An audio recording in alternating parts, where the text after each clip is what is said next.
Et coucou YouTube, et bienvenue dans la suite de notre vidéo tuto complet sur le 777. Donc nous sommes alignés sur la piste.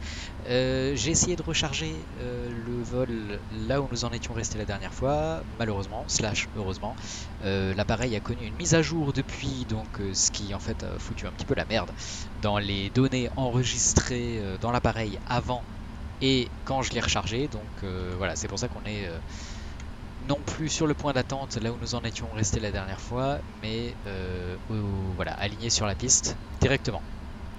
Donc je règle pardon, juste encore certaines dernières choses. Et ouais, ça c'est bon. Et puis on va pouvoir partir. Donc j'affiche juste le VOR à gauche, à droite, voilà. Comme nous en étions, comme là où nous en étions restés la dernière fois. Donc tout est réglé, le MCP est réglé, l'altitude initiale, le cap au départ. Ah non, l'IAS n'est pas réglé. L'IAS, on doit être sur du coup 191, c'est-à-dire V2 plus 10. Donc je règle juste encore l'IAS. Voilà, parfait. Donc l'IAS est réglé, l'auto-throttle, l'automanette est armée. Donc en fait maintenant, ce qu'on va faire, c'est qu'on va activer l'automanette. Donc ici, avec la commande auto-throttle, ou ici avec la commande de TOGA, Take Off Go Around, ou avec la touche que vous avez assignée, en fait, que vous avez bindée dans votre... dans vos menus. Il est 19h15 UTC, c'était l'heure de notre départ, donc c'est parti. J'exerce juste une petite pression des freins. J'active l'automanette.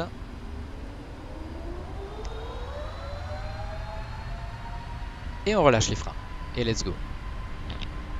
Donc là le but, petit drop de FPS, c'est normal juste au début, enfin c'est normal. Je sais pas si c'est normal, mais en tout cas c'est comme ça au début. Airspeed live, donc on prend de la vitesse. Le but c'est de maintenir l'axe de piste, 80 knots, ok. C'est de maintenir l'axe de piste et de se tenir prêt éventuellement au rejected takeoff. Ou à la montée, c'est-à-dire à la vitesse de rotation. Qui approche, hein, on le voit sur le PFD, on a nos vitesses de référence qui approchent. On va être un tout petit peu just en termes de longueur de piste. Allez, rotate. Parfait. Allez, on va prendre un petit peu. On va cabrer un peu plus. Voilà. Positive rate of climb, donc. Gear up.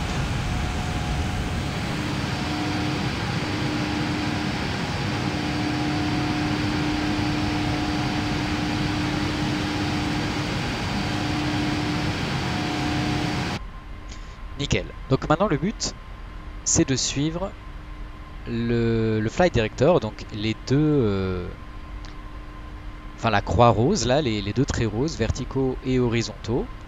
Et là en fait je le suis en manuel pour le moment, juste parce que ça fait plaisir aussi de suivre en manuel parfois.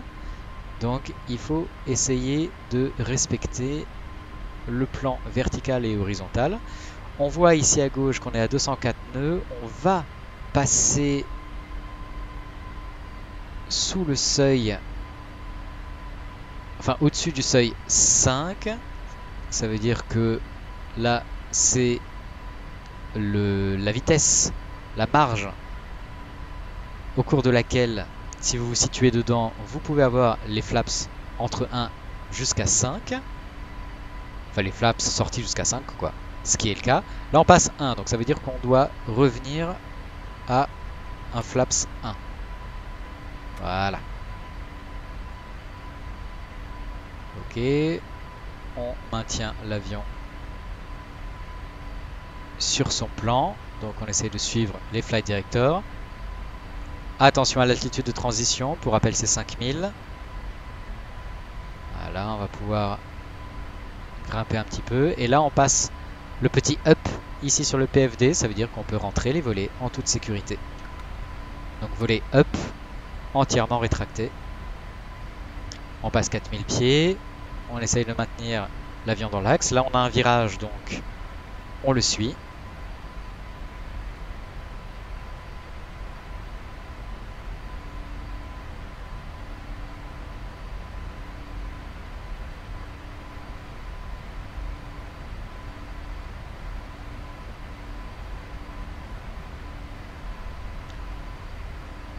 On passe 5000 pieds, donc altitude de transition. Ici, on va avoir un encadré en jaune pour nous signifier que l'altitude de transition est passée. Normalement, je vais rester en pression baromètre. Ouais, voilà. Donc là, le petit encadré jaune pour dire « Hey, on a passé l'altitude de transition et t'es pas passé en standard. » Donc, on clique ici sur le sélecteur de pression barométrique, sur le bouton standard STD. Et voilà. Je vais arrêter de suivre notre départ en manuel, donc je vais activer l'autopilote grâce à la commande ici Autopilot. Et là, je peux relâcher les commandes et il suit tout seul du coup son plan et sa nave.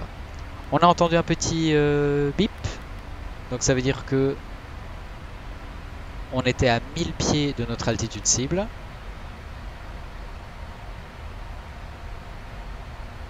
Donc on disait que le contrôle aérien nous a autorisé à monter au niveau 145, mais trop tard, lui en fait il a enregistré la dernière altitude cible, et donc là vous voyez il se maintient, il nous fait un palier à 7000 pieds. C'est pas grave, une fois que vous avez réglé la nouvelle altitude cible, vous pressez le sélecteur d'altitude, et il va considérer maintenant la nouvelle altitude cible. Donc on voit qu'il pousse, il met de la poussée dans les moteurs, hein, pour, vous voyez, pouvoir reprendre une montée vers la nouvelle altitude cible. La nouvelle altitude cible qui, voilà, est matérialisée par cette petite banane magique verte, qui est en fait l'endroit auquel l'ordinateur a calculé que l'altitude cible, à savoir donc niveau 145, 14 500 pieds, sera atteinte. Alors pourquoi elle varie tout le temps cette banane magique? Je vais dézoomer à voilà, 40 nautiques. Et bien parce que là, vous voyez, on a une montée à 1350 pieds, 1400 pieds minutes, représentée par cette petite barre là. Et bien à 1500 pieds minutes de montée, en fait, on atteindra l'altitude cible dans à peu près 20 nautiques. Par contre, vous voyez, il augmente l'assiette là, il augmente. Donc forcément, plus il augmente l'assiette, plus ça veut dire qu'on a un taux de montée élevé. Vous voyez, on est passé de 1450 à 1900. Et donc forcément, si on a un taux de montée élevé, ben, on va atteindre notre altitude cible plus tôt.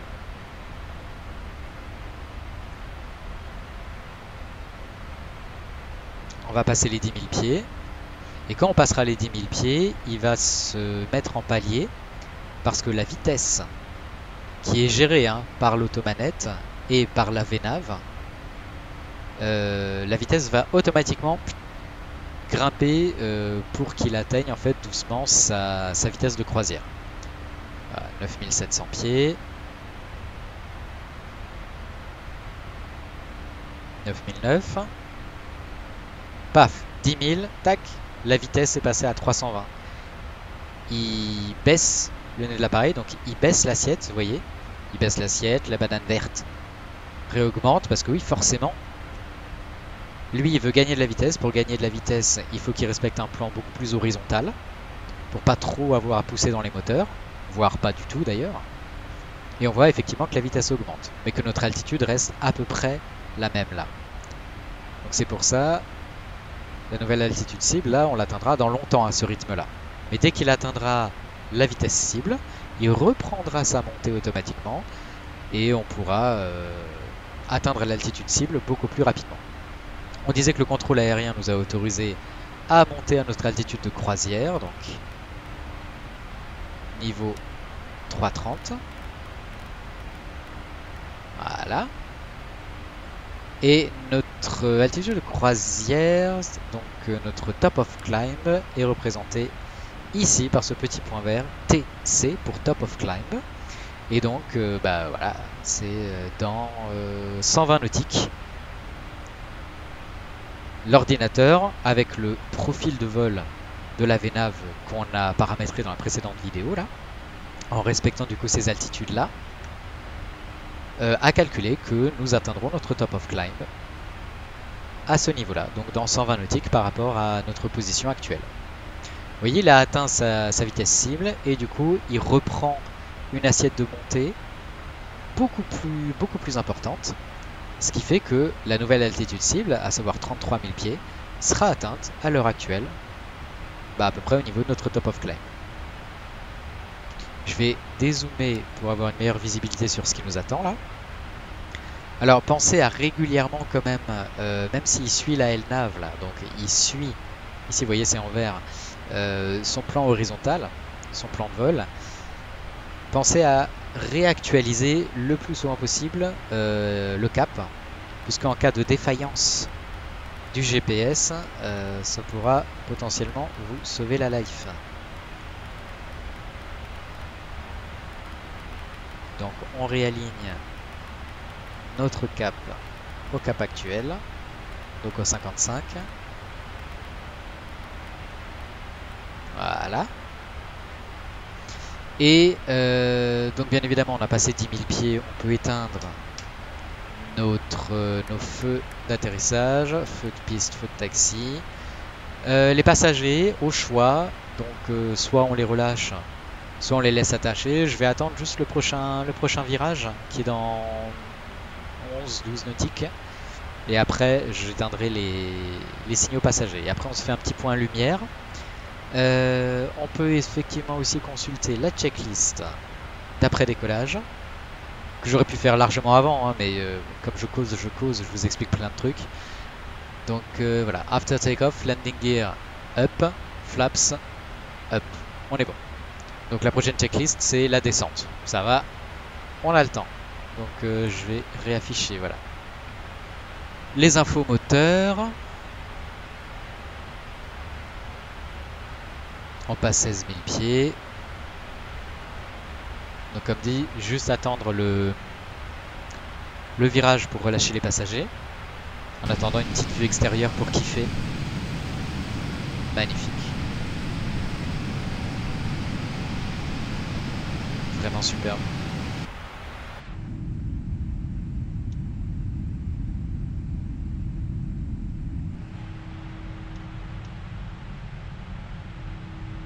Ces moteurs sont vraiment énormissimes. C'est ouf. Ok, donc. Il prend le virage qu'on avait vu là, qu'on attendait pour relâcher les passagers. Je vais juste attendre qu'il le termine.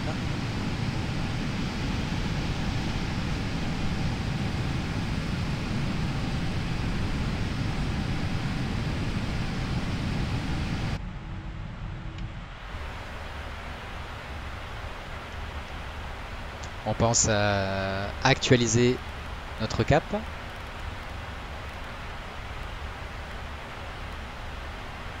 Voilà.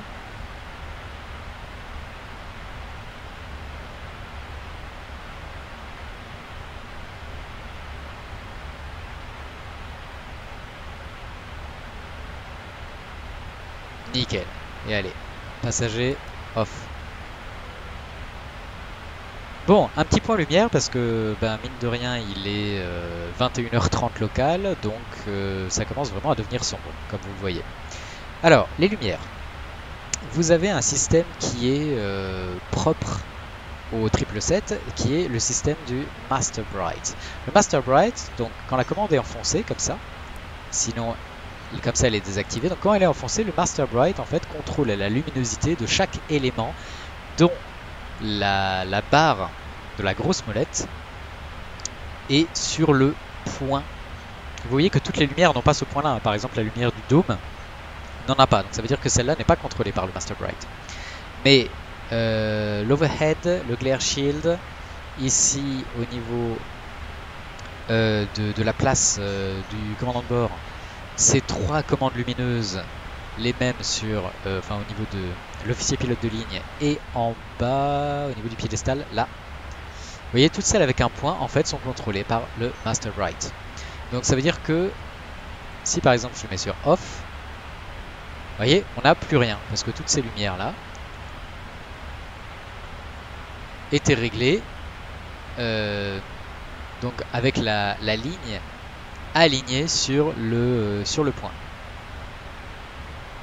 Maintenant, bien évidemment, il est possible de régler chaque élément, donc chaque lumière, de manière indépendante.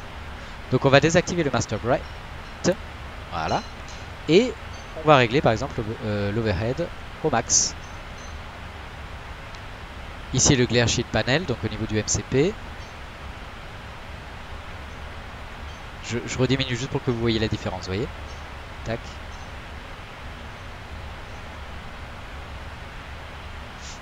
Qu'est-ce qu'on peut encore régler donc? Bien évidemment, ici.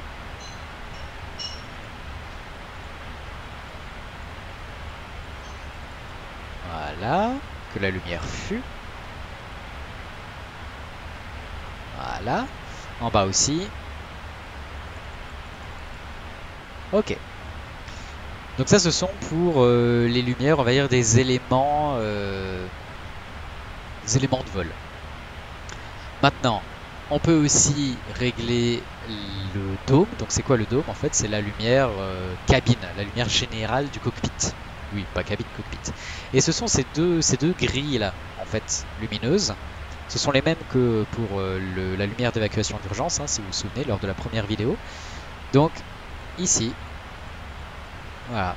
Par exemple, si on les met au max, vous voyez. Et donc là, ça éclaire l'intégralité du cockpit. Donc, on va les diminuer.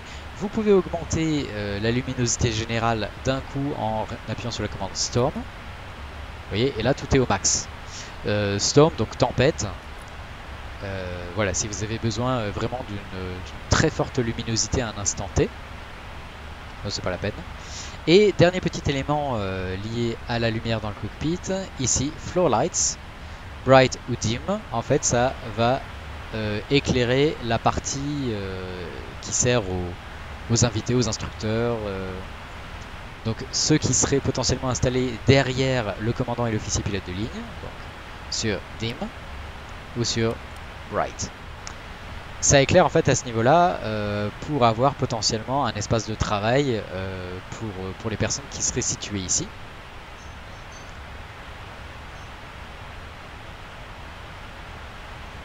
Et je crois que c'est tout. Je crois qu'on a fait le tour en termes de commandes lumineuses.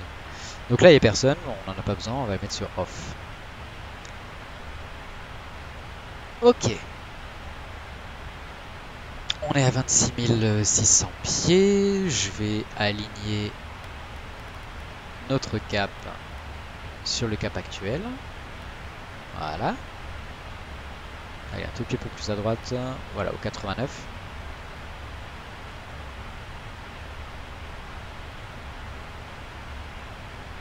On va faire un petit check de nos systèmes. Alors, ici à droite, on a encore l'affichage terrain. Franchement, vu notre altitude, notre position, maintenant le terrain, on s'en fout un peu, donc on le désactive. Je vais afficher le radar météo et le trafic. Pardon, le trafic, il était déjà affiché. Les aéroports. Par contre, radar météo, à droite, en fait, il est éteint. Vous voyez ici le weather radar, donc ce panneau-là. À gauche, left, c'est tout ce qui se trouve ici, et right, tout ce qui se trouve ici. Et right, pour l'instant, en fait, gain, on va le mettre à plus 5, et on va régler sur weather et turbulence. Avant, il était que sur weather, maintenant je veux weather et turbulence. Mais pour l'instant, il n'y a rien. Je vais dézoomer, voilà, pour que ce soit un peu plus intéressant à voir. Ici, pareil, ok, donc on va checker un petit peu nos systèmes. Alors, je vais les voir à droite. Système électrique, tout va bien. Système hydraulique, ok. J'en profite, système électrique, parce que j'ai eu une remarque lors de ma dernière vidéo. On m'a demandé, oh, tu es sûr que tu n'as pas oublié d'éteindre l'APU? Non, chaque vol que je fais, je n'éteins l'APU que après le décollage. Je sais, ce n'est dans aucune checklist, ce n'est pas une procédure, enfin, probablement pas une procédure existante, mais moi, je tiens, personnellement, à garder mon APU et mon générateur APU actif jusqu'à avoir quitté le sol. Enfin, jusqu'à avoir quitté le sol, ou en tout cas jusqu'à ce qu'il ne puisse plus y avoir de rejected takeoff. Mais j'ai un peu autre chose à faire au niveau, enfin, une fois passé la V1. Pourquoi? Parce que tout simplement j'ai envie que si jamais je dois stopper l'appareil en phase de décollage en dernière seconde, je puisse toujours avoir de l'électricité dans le cockpit et en cabine. Donc je laisse mon APU pour pouvoir couper mes moteurs et garder du jus dans l'avion. Voilà, c'est ma procédure à moi. Là, comme j'ai rechargé le vol et que je l'ai chargé directement en statut prêt au décollage, forcément, lui, il a éteint l'APU. Ce qui est normal, ce qui correspond en fait aux procédures existantes. Voilà, petite précision. Donc, circuit hydraulique, il est bon. Fuel, on est bon aussi. Air, donc l'air est produit par les moteurs. Il circule dans tous les circuits. Les températures cibles sont atteintes, donc c'est bon. Door, effectivement, aucun souci. Gear, montée et les trappes sont fermées. Flight control, normal. Et ça, alors ça, normalement, c'est la caméra qui est ici, camera lights, qui sert en fait, notamment quand vous roulez. Donc c'est une caméra qui est située au niveau du train avant. Et quand vous roulez de nuit, ça vous permet en fait de suivre le taxiway. Mais ce n'est pas une fonctionnalité qui est apparemment réalisable sur FS 2020. Donc c'est dommage, mais il n'y a rien qu'on puisse faire, c'est INOP et ça restera INOP. Ok, status, tout va bien. Donc nickel. On va revenir à la nave. Voilà, et on est sur le point d'atteindre notre top of climb, donc notre altitude de croisière. No electronics, allez, je vais l'enlever aussi. Voilà, donc là, aucun message.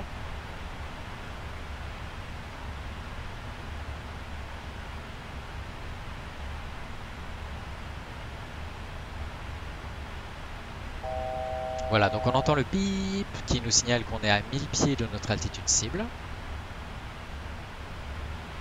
Sachant que, mais je crois qu'on a du step climbs en fait de mémoire. Consultez l'OFP sur Tomru 350. Tomru.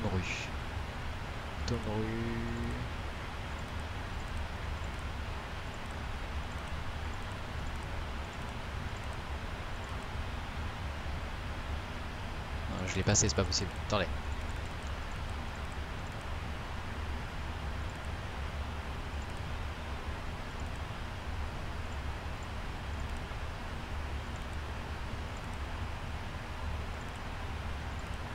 Ah voilà. Sur Tomru ici, ah bah parfait. Niveau 350. Nickel. Mais Tomru, Tomru c'est loin. Et voilà, donc on est à notre altitude cible. Donc, encore une fois, hein, j'aligne grâce au sélecteur de cap le cap suivi actuellement. On est en palier.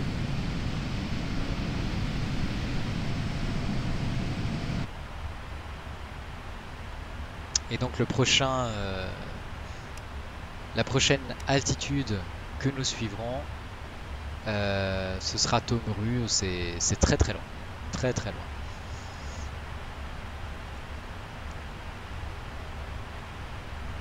Où est-ce qu'on se situe là actuellement?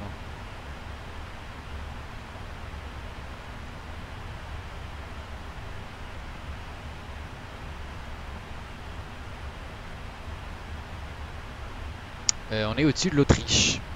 On est à l'ouest de l'Autriche. Et on va... Donc on a survolé la Suisse déjà. Ensuite on va longer l'Autriche en fait d'est en ouest, d'ouest en est, pardon. Ensuite on survolera la Hongrie, la Croatie, on va dire la frontière avec la Bosnie. Ici je ne sais plus ce que c'est. La Serbie peut-être. Le Kosovo.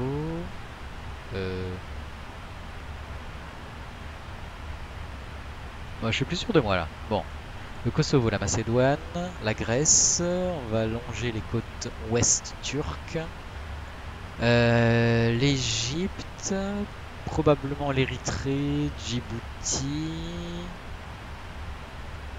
Oui, l'Érythrée est là, Djibouti, ok. Somalie, Éthiopie. Et voilà, et la Réunion. Ok, paf. Ah bah voilà. Donc c'est... Wow. Bosnie, ouais.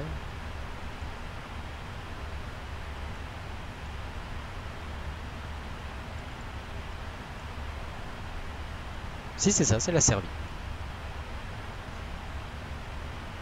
Ok. Donc bah là, on est en croisière, il n'y a pas grand chose à faire avant un petit moment, donc on va accélérer le temps. Ce sera bienvenu, hein, vu la longueur du vol. Donc pour accélérer le temps, en fait, vous voyez, vous avez Auto Cruise là en haut de la tablette, donc vous cliquez dessus. Et Auto Step Climbs, vous mettez sur On, comme ça il prendra les altitudes de votre VNAV.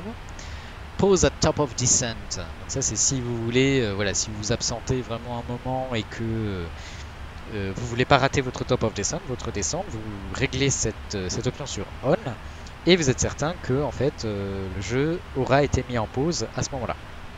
On va le laisser sur Off. Auto Time Compression, bah du coup, non, l'Auto Time, on va laisser sur Off. Et Max Time Compression, vous voyez, vous pouvez monter jusqu'à 16 fois, donc 2 fois, 4 fois, 8 fois. On va tenter 8 fois. Et Simrate, voilà, ici. Voilà, on va accélérer jusqu'à 8 fois. Et là, vous voyez, en fait, enfin, je sais pas si on voit là, Simrate x 8. Alors attention toutefois, plus vous accélérez, plus potentiellement, ouais, altitude alert, ouais, plus potentiellement en fait il aura du mal à suivre la route. Donc on va diminuer, voilà, à 4 fois.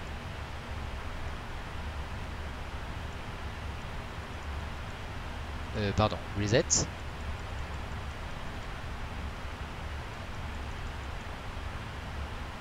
Ouh, je crois que ça le fait bugler. Oh putain, Simrate 32. À ne pas faire, à ne pas faire, à ne pas faire, à ne pas faire, à ne pas faire, à ne pas faire. Bon, le max time compression, non, c'est très très mal foutu. Très très très très très très mal foutu.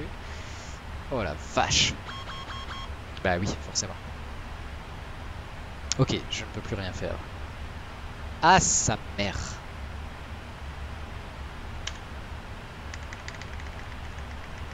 Stop, stop, stop, stop, stop, stop, stop, stop. Ok. Ouh. Donc là, c'est très embêtant. Parce que du coup, je voulais revenir à un temps de compression beaucoup moins élevé, pardon. Mais à la place, je ne sais pas ce que j'ai fait, j'ai augmenté encore le temps. x32, en fait, vous pouvez strictement plus rien faire. Donc vous allez voir qu'avec ce taux de compression là, on va même rater notre arrivée. Et je ne sais pas s'il est possible, mais je ne pense pas, de régler le temps de compression directement dans le menu. Donc c'est con.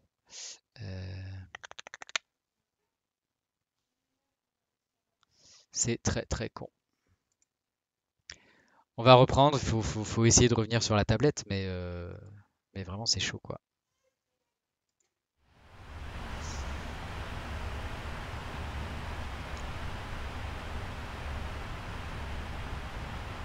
C'est vraiment chaud. C'est vraiment chaud. Ah putain. Bank angle. Oui bah oui. Tu m'étonnes. Oh là là là là là. Je sais pas. Je sais pas ce qu'il est en train de faire. Et voilà. Et voilà, vous avez percuté un objet, causé des dégâts critiques à l'avion. C'est génial. Voilà. Donc. Euh... à ne jamais faire. À ne jamais faire, tout simplement. Ce qu'on va faire, c'est que bah, du coup, cette vidéo n'aura servi qu'à la monter.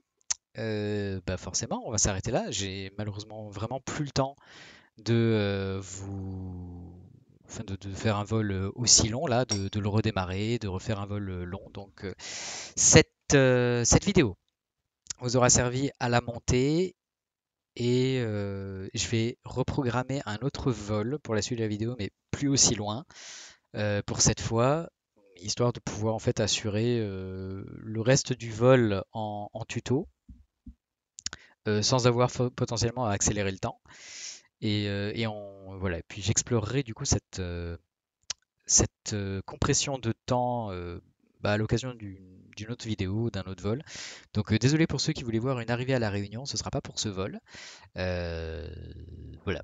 On va faire, je referai très vite une vidéo du coup avec une destination moins loin pour que vous puissiez suivre toutes les phases de descente et d'approche. Voilà, frustration, hashtag frustration. Euh, Tout ne se passe pas toujours comme on le souhaiterait. Donc bah, j'espère néanmoins que ça vous aura plu, et ça vous aura intéressé pour tout ce qui est bah, procédure liée au décollage et à la montée. Et à la croisière, ma foi.